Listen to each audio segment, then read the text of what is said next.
Hello అండి, welcome back to my channel. Mango season అయితే అయిపోతుంది, కానీ మనకి తర్వాత మ్యాంగోస్ తిందామంటే దొరకడం చాలా కష్టం. దొరికినా మనకి ఈ సీజన్లో దొరికినంత టేస్ట్ ఉండదు కదా. మ్యాంగో సీజన్ స్టార్ట్ అయినప్పటి నుంచి వాటిని ఏదో ఒకలాగా స్టోర్ చేసుకుంటాం. పుల్లని మామిడి పండ్లు అయితే పచ్చళ్ళు పెట్టుకుంటాం, తీయటివి అయితే మ్యాంగో మురబ్బా అని అలా ఇంకా మ్యాంగో పాపడ్లని పెడుతుంటాం కదా.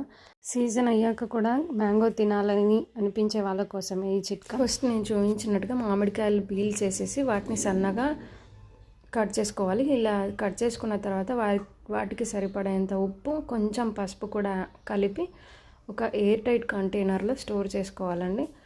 ఈ స్టోర్ చేసుకున్న తర్వాత 1 డే వాటిని బయటనే ఉంచాలి, ఎందుకంటే అవి కాస్త ఊరినట్టు అవుతుంది, వాటిలోని వాటర్ కంటెంట్ అనేది బయటకు వస్తుంది కదా. ఆ తర్వాత మనం ఫ్రిడ్జ్లో స్టోర్ చేసుకోవడం వల్ల ఇది 1 year వరకే ఉంటుంది. అండ్ ఇలా స్టోర్ చేసుకున్న దాన్ని మనకి ఎప్పుడైనా కావాల్సినప్పుడు కారం, వెల్లుల్లి కలిపేసుకొని పచ్చళ్ళ కూడా చేసుకోవచ్చు. అండ్ పప్పులోకి యూజ్ చేసుకోవచ్చు, పులిహోర కూడా యూజ్ చేసుకోవచ్చు. నేను లాస్ట్ ఇయర్ పెట్టుకున్నది ఈ పెద్ద డబ్బాలోదండి, ఈ ఇయర్ది చిన్న డబ్బాలోది. సో లాస్ట్ ఇయర్ది ఉందనేసి నేను కాస్త తక్కువ పెట్టుకున్నాను. ఫ్రిడ్జ్లో మాత్రమే స్టోర్ చేసుకోవాలి. యూస్ఫుల్ అనుకున్న వాళ్ళు ట్రై చేయండి. Thank you.